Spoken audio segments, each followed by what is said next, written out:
Akashvani port Blair से प्रस्तुत है प्रादेशिक समाचार।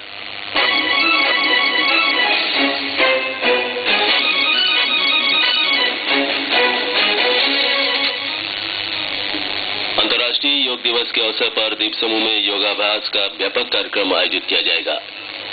ग्रामीण क्षेत्रों में स्वरोजगार को बढ़ावा देने के लिए प्रधानमंत्री रोजगार सृजन कार्यक्रम के तहत विस्तृत कार्य योजना तैयार की गई है। पोर्ट ब्लेयर नगर पालिका क्षेत्र में 22 जून से सप्ताहव्यापी स्वच्छता अभियान का आयोजन किया जाएगा। वन्य जीव संरक्षण पर क्षमता विकास कार्यक्रम का आयोजन किया गया और चक्रवात तूफान के आज लॉन्ग आइलैंड के नजदीक से गुजरने की संभावना है।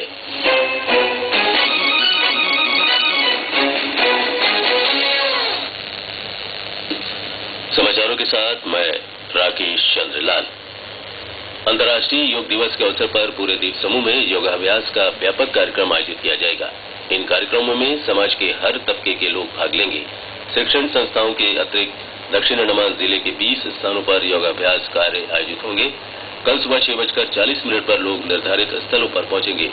सुबह 7 बजे से 7:35 तक योगाभ्यास कराया जाएगा।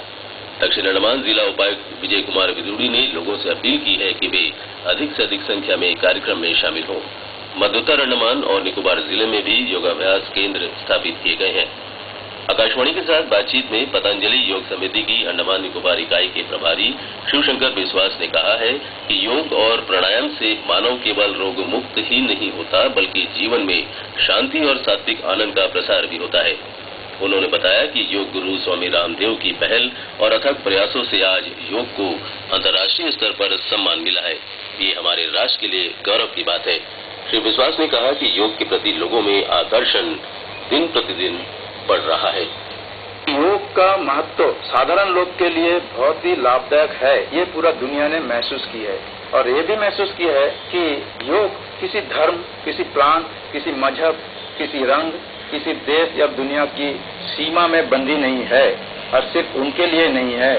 योग का अर्थ है प्रत्येक मानव जीवन का शुद्धिकरण के लिए ये लाभदायक है, चाहे वो मानसिक हो, शारीरिक हो, आध्यात्मिक हो। श्री विश्वास ने बताया कि द्वीप समूह में पतंजलि योग समिति 13 स्थानों पर योग की निःशुल्क कक्षाएं चलाती है। अंतर्राष्ट्रीय योग दिवस पर कल द्वीप समूह में 29 स्थानों पर योगाभ्यास कार्यक्रम रखे गए हैं। द्वीप समूह के ग्रामीण क्षेत्रों के लिए प्रधानमंत्री रोजगार सृजन कार्यक्रम के तहत विस्तृत कार्य योजना तैयार की जा चुकी है। अंडमान निकोबार खादी ग्रामोद्योग बोर्ड और उद्योग निदेशालय संयुक्त रूप से जागरूकता और लोक शिक्षण कार्यक्रम का आयोजन करेंगे। इस महीने की 22 से 25 तारीख तक बाराटांग, कदमतला, बकुलतला, डिगलीपुर और मायाबंदर के रामपुर में कार्यक्रम रखे गए हैं।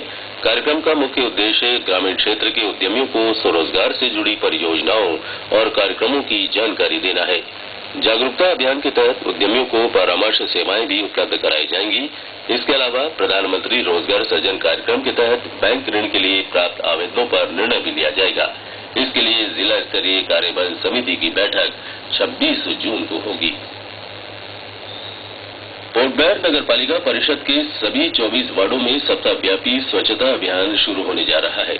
इस अभियान के अंतर्गत नालों की सफाई, कूड़े को हटाना और नगर में लगे अनधिकृत बैनरों को हटाने के अलावा आवारा मवेशियों को पकड़कर संबंधित व्यक्तियों पर जुर्माना लगाया जाएगा। इसके अतिरिक्त जगह जगह स्वास्थ्य शिक्षा के साथ जागरूकता कार्यक्रम भी आयोजित होंगे। स्वच्छता अभियान 22 जून से शुरू होकर 27 जून को संपन्न होगा। इस महीने की 26 से 28 तारीख तक मानसून उत्सव का आयोजन किया जाएगा। पर्यटन निदेशालय ने प्रदर्शनी मैदान पोर्ट ब्लेयर में आयोजित होने जा रहे इस उत्सव के लिए स्टॉल लगाने के इच्छुक सरकारी और गैर सरकारी संगठनों और संस्थाओं से आवेदन आमंत्रित किया है। आवेदन 23 जून तक स्वीकार किए जाएंगे। उत्सव के दौरान सांस्कृतिक कार्यक्रम भी आयोजित किए जाएंगे। ये समाचार आप आकाशवाणी पोर्ट ब्लेयर से सुन रहे हैं। वन और पुलिस विभाग के अधिकारियों के लिए वन्य जीव संरक्षण, जागरूकता और अपराध नियंत्रण पर 2 दिवसीय क्षमता विकास कार्यक्रम का आयोजन किया गया। वन्य जीव अपराध नियंत्रण ब्यूरो तथा वन और पर्यावरण विभाग की ओर से आयोजित इस कार्यक्रम का मुख्य उद्देश्य वन्य प्राणी संरक्षण से जुड़े कर्मचारियों को संबंधित कानूनों, सतर्कता और जांच से अवगत कराना था। पिछले बुधवार को वन सदन के सभागार में आरंभ हुए इस कार्यक्रम का उद्घाटन प्रधान मुख्य वनपाल ओमकार सिंह ने किया। अपने संबोधन में उन्होंने इस कार्यक्रम के महत्व पर प्रकाश डालते हुए कहा कि इससे वन्य प्राणी संरक्षण से जुड़े विभागों के कार्य में समन्वय और कुशलता में वृद्धि होती है। कार्यक्रम में उप निरीक्षक, थानाध्यक्ष, सहायक वन संरक्षक और रेंज अधिकारी वर्ग के 35 अधिकारियों ने भाग लिया। स्वामी चिन्मयानंद जन्म शताब्दी समारोह के सिलसिले में द्वीप समूह में कल से 4 जुलाई तक चिन्मय ज्योति यात्रा का आयोजन किया जाएगा। यह यात्रा चिन्मय मिशन पोर्ट ब्लेयर से सुबह 9:30 बजे रवाना होगी। इससे पहले अंतर्राष्ट्रीय योग दिवस पर सुबह 7 बजे योगाभ्यास कार्यक्रम होगा। 8 बजे से गणपति हवन आरंभ होगा। हवन के बाद ज्योति यात्रा शुरू होगी। चिन्मय ज्योति यात्रा द्वीप समूह में बकुलतला, रंगत, कालीघाट, मायाबंदर, लक्ष्मणपुर, नीबूडेरा, कड़ाकाचांग होकर 4 जुलाई को चिन्मय मिशन पोर्ट ब्लेयर वापस लौटेगी।